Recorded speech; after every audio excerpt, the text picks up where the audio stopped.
basically, when I think marketing, I think users, and I think about my product and first who's going to buy this product, and then I'm like, okay, these people are the people who are going to buy my product, which is the full, marketing personas. It's what Yeah, everybody does it.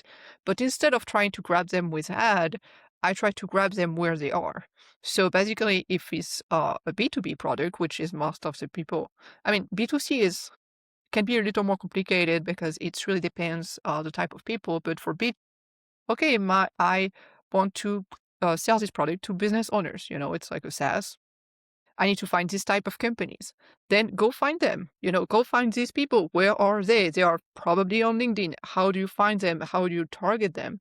How do you give them what they need so they will come naturally to you to yeah. ask you about your product? And honestly, if someone asks you a question about your product, it's, the sale is already like started.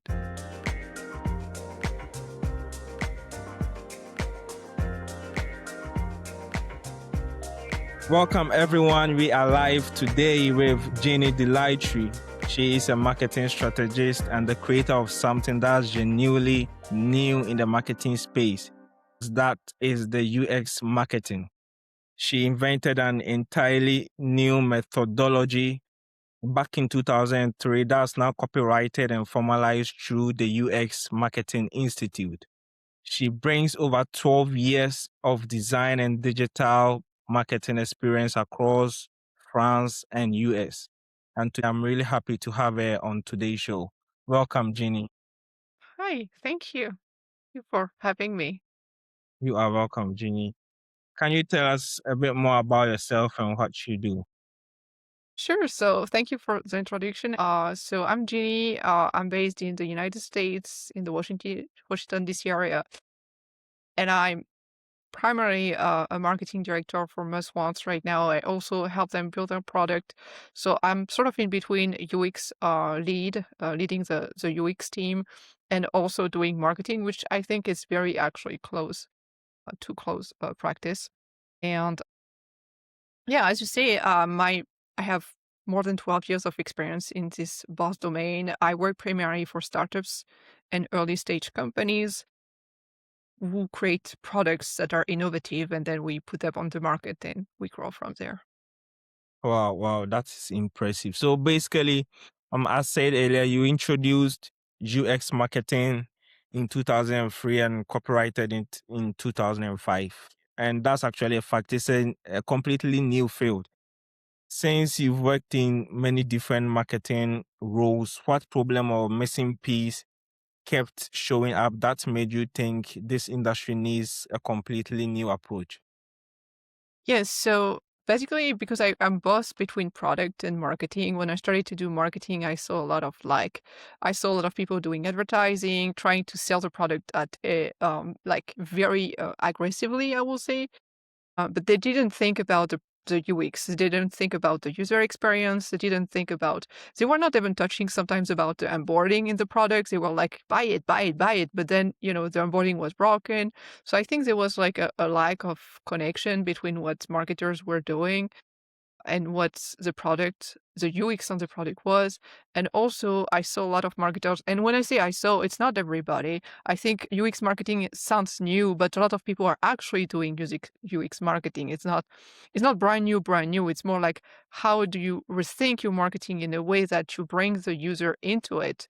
And instead of trying to make them buy by, this big funnel or these big long pages where you try to convince them with all these things, all the words you can, like, buy it, this is the best. Well, instead you do more that like a journey. So basically, I will first maybe find a blog. I will first see you in a podcast, I will find information about you somewhere, and then I will dig more and discover a longer journey, like a user journey, the product. So when I actually sign up and I convert, I have done my own journey.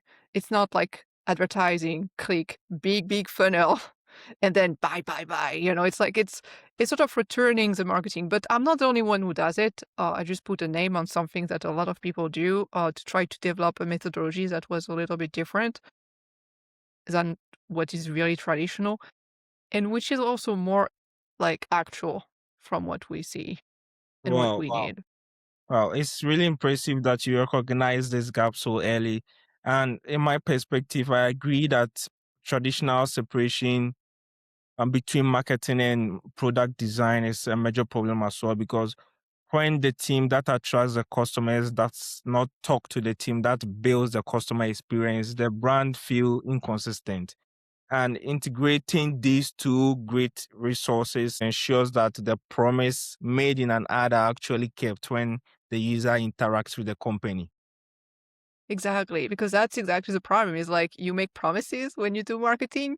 And if you are not talking or not like involved into UX and with the team, or even not like talking to the product team, you realize that your promises are all fake and then you lose people. It's like doing marketing for a bad product is super hard. It's like because your marketing can be amazing, but then if the product is bad or you make promises that they don't follow because you don't talk to each other, then it just, it doesn't work. So you're right. It's like exactly that's a problem right now that a lot of companies still have. Wow, wow. And because this discipline is maybe not that new, many companies might still be confused. So when you are looking at a business for the first time, what is the most common bad user experience you see in marketing that tells you that this specific thing needs a shift? Well, so usually when I get people, first they say marketing doesn't work. I mean, because they do it all wrong. So for them, marketing is, it's not a field. It's like something that doesn't work. They don't even want to do marketing. They want to do sales. So like marketing doesn't work. We're going to do sales instead because sales work. And so they are very, very aggressive. And they don't understand that marketing is different from sales too, because it's not there to sell the same way. Yes, we bring them leads, but we are not salespeople. And most of the time, startups misunderstand this. They don't really for them, it's a whole thing, and so marketing doesn't work, so they focus on sales. And then the way they do marketing and the way is that's why they say it doesn't work, is because they put so many money on ads, and they will just run Meta ads, Google ads, every kind of ads, everywhere they can run ads, they put ads, and they put so much money in it, and then they were like, "It doesn't work because we put all this money and we have no leads." Whereas and it's I always sort of laugh about it because I'm like, I have no ads, like, for my marketing. Maybe 100 per month, $100 just to say we that's what I say, we make Google happy, you give a little to Google, so you are better, like, SEO is a little better. Fortunately, it shouldn't be like this, but if you give money to Google Ads, your website has a better SEO chance. It's sort Yeah, of I unfair, understand. but it exists. But that's all I do, it's like and then I hear people coming telling me I put, like, so many money on, Meta ads, Facebook ads, and I have, like, no leads from it, and you see what they did, and you're just like, "This is insane." For me, it's like, "This is insane. Why are you using all this money and doing all that when you can just find people organically, for Yeah, it free?" happens sometimes because the ads like create visibility for the company. So most of the time the focus is on the ads. Let's do ads. We are going to be visible. People are going to come in, but then they forget about the other factors as well. As you say, the product and how true the product is to the ads. Sometimes they misunderstand and they misuse the opportunities as well. So that is really true. And you've you've also been very clear that US marketing is not just a better marketing approach or something. It's a departure from how most business operate. And on your side, you compare traditional marketing's focus on persuasion versus the UX marketing's focus on facilitation. I believe that's a big shift when you are working with stakeholders or leadership team, especially those who have been trained to think in funnels and conversions. How do you help them internalize the difference and see why it matters? Yeah, it's actually very hard for people the first time I talk about my methodology because they don't believe into it. They were like, it won't work.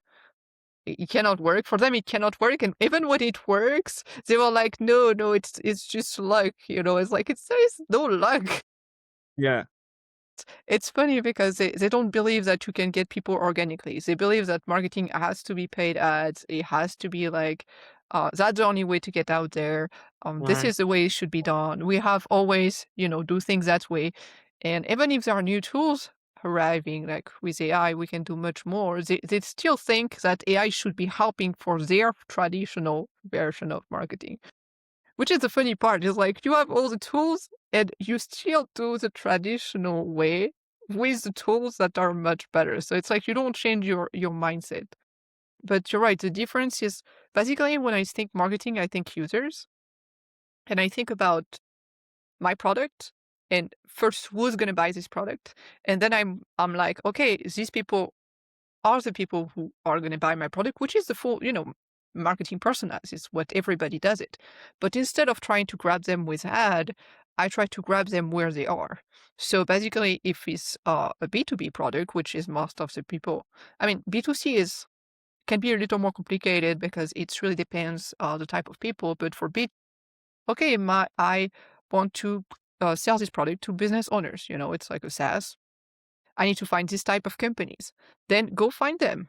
Go find these people. Where are they? They are probably on LinkedIn. How do you find them? How do you target them? How do you give them what they need so they will come naturally to you to ask you about your product? And honestly, if someone asks you a question about your product, it's, the sale is already like started because now they are interested. They are like, oh, I saw you did that. How does it work? I want to learn more. And now marketing is done. You are already in the sales process. So people don't realize the power of this, the power of just getting yourself out there. Yes, you give free stuff, but it's not free. It's like you need to make sure, for example, people say blogging doesn't work, emailing people doesn't work. But also you have to think about like when you do a blog, what is your CTA? What is your call to action? How do you make sure that these people have access to you after they actually read it? Because the mistake, and we can talk about it also with AI, is like you generate too fast, a lot of content, but your content is not organized and is not targeted. Or if it's targeted, it's like, okay, I'm gonna push through, buy. It's not helping anyone. So if you do your content well, usually people comes to you more naturally. And if it's natural, it's there are warm leads already, and it's much easier to actually convert them. Wow, wow. You've brought my consciousness to the organic part because I knew it, but then it was a bit blurred because in my perspective, I thought only ads would actually get you that tangible visibility for you to get, you know, clients to you and prospects to you for you to convert them into leads. But the organic one was actually blurred. So I think that would be a takeaway lesson for me, the organic part. So then how can a team come together to facilitate such organic feeling for their prospect to really come to them?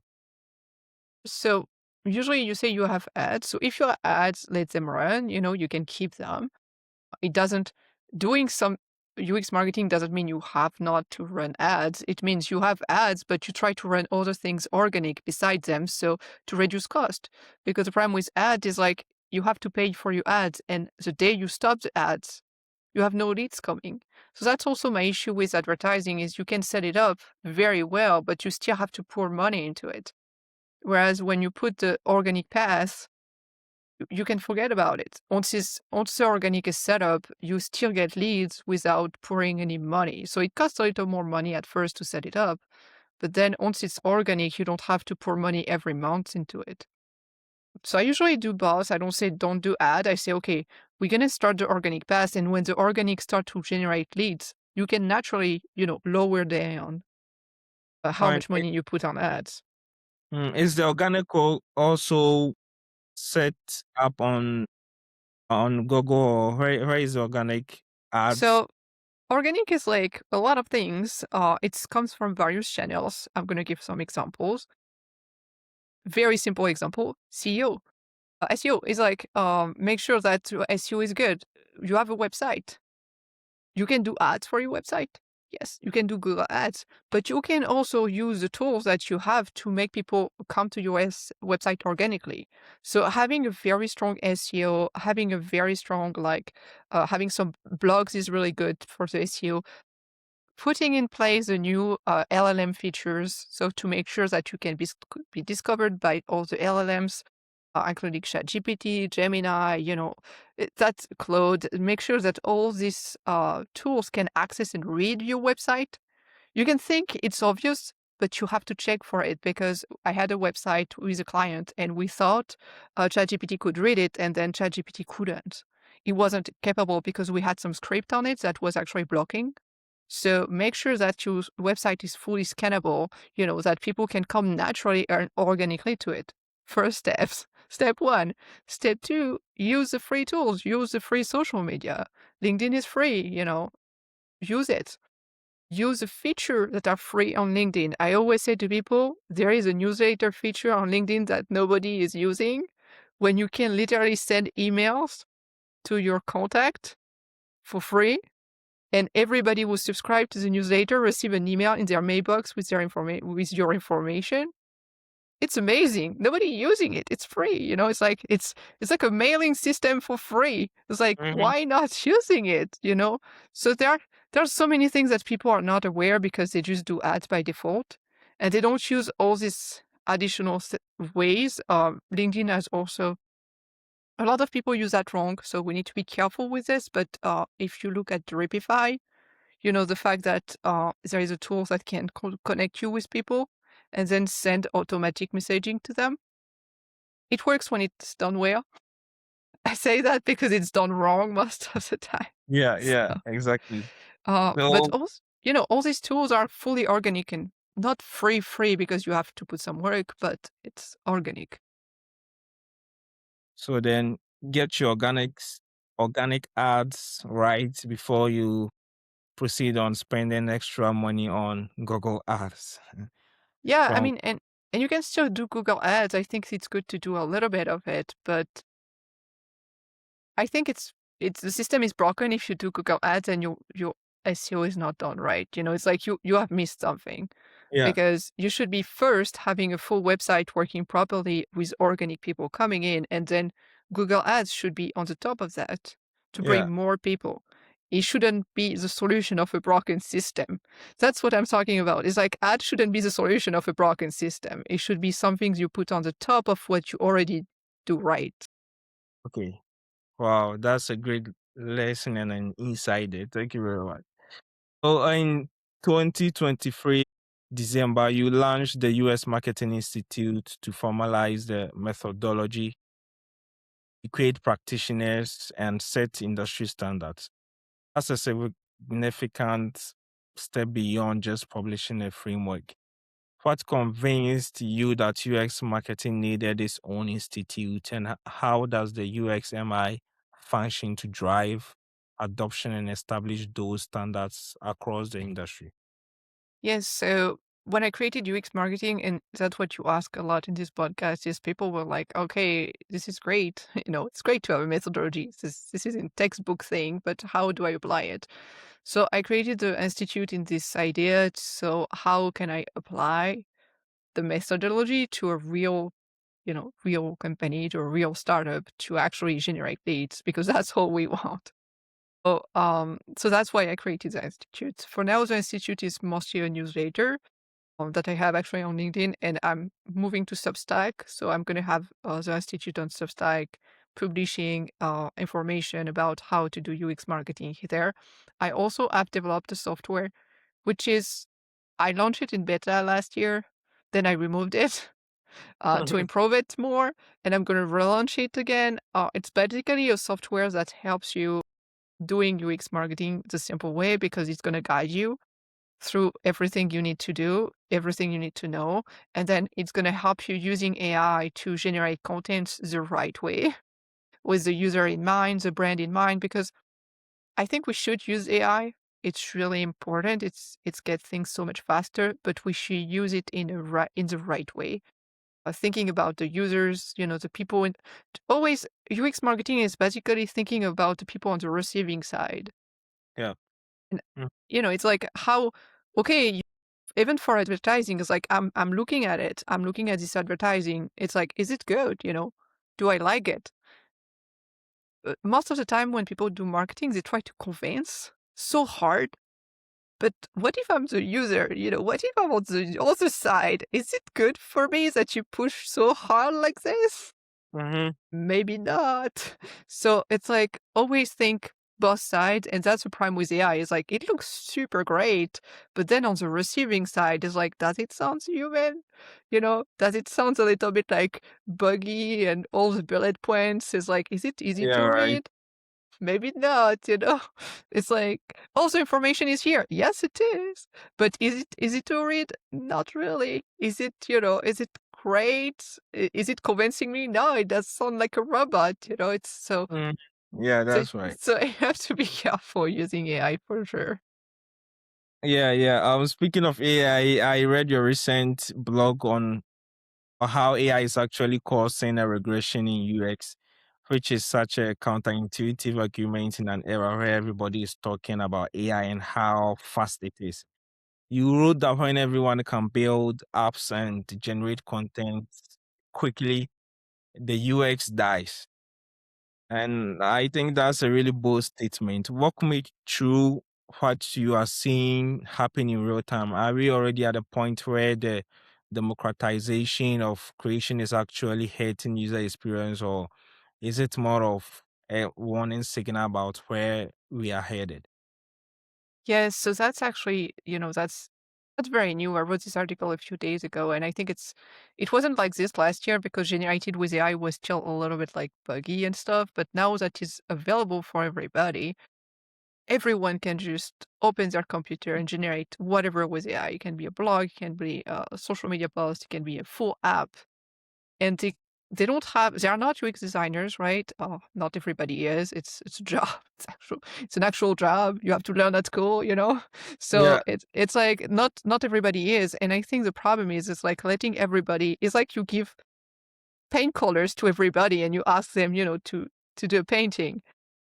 Everybody can do a painting, but the yeah, painting will be like different depending on the skills. And yeah. that's what I feel with AI right now is like you give, paint colors, everybody can put paint colors on the board and do everything. But because they don't know the UX rules, and I was talking in this blog actually on specific rules for to avoid people to be overwhelmed because we have a cognitive load and we cannot, as a human, remember more than 7 to 9 items at the same time in our cognitive load. So, meaning that if I open an app and I see like 12 things, it's already overwhelming for me. Hmm. Um, I can just set up 7 at a time. So, but that's something that AI is not really doing because when you ask AI information, it's just going to give you everything. Yeah, It's that's like, right. it's just going to like write and write and write. And then and we naturally do it because as a human, you should like you. Honestly, I don't know if you do that, but each time I got an answer, I was like, "Can you do it shorter? Like, can you just, like, can you tell me the same thing, but it less instead of Yeah, writing like a full yeah, page?" yeah. A lot of bunch of stuffs. Exactly. It's like it's too much. It's like we are. I feel overwhelmed all the time when I deal with AI because it's too much. It's like, and the problem is you have a lot of people who copy that. And for example, they write a social media post. They were like asking AI, so the social media post is super long, very like a lot of information, and then they just copy that on their social media. But then as a receiving side, you're just like, this is overwhelming. A- Hmm. I'm just like scrolling my feed. I'm not gonna read all that. And this is the same when you generate images. If you start generating images, which I very careful with, so images are super like busy. You see things everywhere. It's like you see a lot of things happening, a lot of things in the background. It's like AI is putting a lot of stuff on your image. That's Uh, right.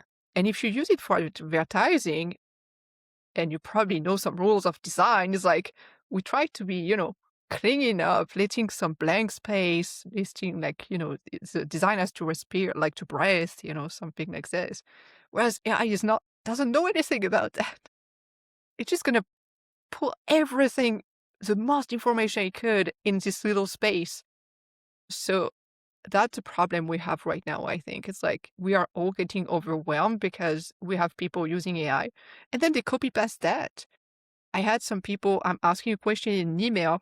They ask a question to ChatGPT. They copy the answer. They paste it to me in the email. And I'm just like, this is this is overwhelming. I was waiting for like a 3-line answer, not like a whole document explaining me how it works. So I think we need to be mindful and careful because we are losing UX a lot. And user experience is just about us not being overwhelming by life. So, Mhm. so yeah. Yeah, yeah. And I think the main issue with AI is also the loss of the intentional design the creators actually put in, because when the tool makes it easy to generate thousands of pages or apps, creators often skip the steps of asking why they are building it and who it is for. And if a brand uses the same AI to design a website, that means about 2 million creators are using the same generic AI for a max number of people.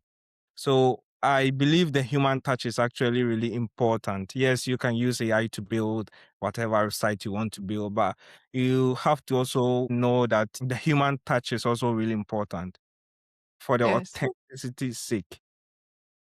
No, I agree. And you're right to say the intent. I think that's the word. It's like we have to build because before we couldn't build fast.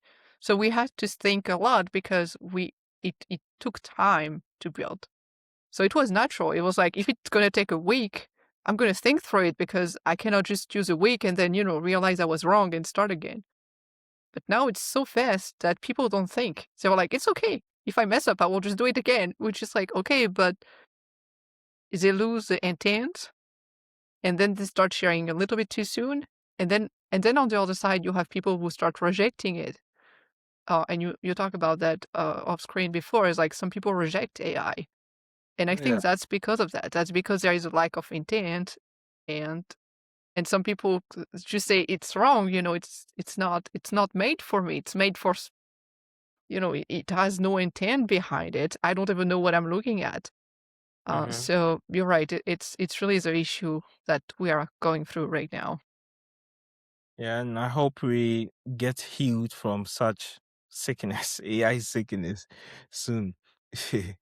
Yeah, Also, it's gonna. I think it's gonna last at least a year, so if not two. But hopefully, hopefully. So looking at the next 12 to 18 months, what does the next chapter of UX marketing look like for you? Are you focusing on expanding the UXMI's outreach or developing new frameworks or tools? yes, so actually, that's what I'm gonna focus this year. I have just created this new newsletter on Substack, which I think it's a really good place for writing articles. I can write a little more than on LinkedIn, so I'm gonna keep writing, especially on AI, UX, and marketing. How do you bring the three together? I write especially for startups and early stage companies. So people with small teams, I think it's valid for everybody, but that's really where I have the knowledge. So that's the first thing I'm gonna do. And the second thing is I am working on a software that works. It works for me, but I want to make sure it's easy to understand because again, it's really I can add as many features as I want in like a couple of hours, but before adding all these features that may be useless, I'm trying to think through and to make sure that the software will be easy to use for people so they can actually start implementing UX marketing. I think this software will be really good for actually startups, small companies who don't have like millions of dollars to put on ads. Because the problem with ads is it is expensive. Small companies and startups don't have the money most of the time. They have to find other ways to survive and to find, especially their first clients. So that's why I'm building this software. And I think this year we're gonna see a lot of evolution with AI, and because people can build that fast, especially on the product side, I'm quite exciting to see what's gonna happen. I'm a little afraid but also exciting to see, the how people are gonna use these new tools and what Yeah. they're gonna do with it. Yeah, So, that's really true. And I hope it brings something good to the society because it keeps on getting improved and dangerous and a bit good. It's like a roller coaster. yes, because that's you're right, that's a problem. It's like when we have new tools, there are people with good intent, people with bad intent. It's really easy to do bad. Def- But it's very easy to do good. So I'm hoping that people will use AI also in good ways, and we're gonna see some because I know, for example, if you are a startup, you could have difficulties to build your product just because it costs money and you don't have the team. I have made I actually work with my current startup with a Lovable, so we have been able to rebuild the full product, and I'm going to talk about it in a new article soon. We have been able to rebuild a very complex product in a matter of we're going to do it in 2 weeks with a small team of three developers. So I think it's pretty good because it gives people with good intent because we are helping military families. So people will, with good goals. Or also I'm seeing people in the space where you don't have fundings, or maybe, even dog shelter is like this type of people who don't have money can now build tools that help them in their missions. So I'm hoping that will help also good people to do good things. Definitely. It will help good people to do good things and better things, I believe. Well, Jenny, I want to thank you very much for having time with me today. It was a pleasure talking to you.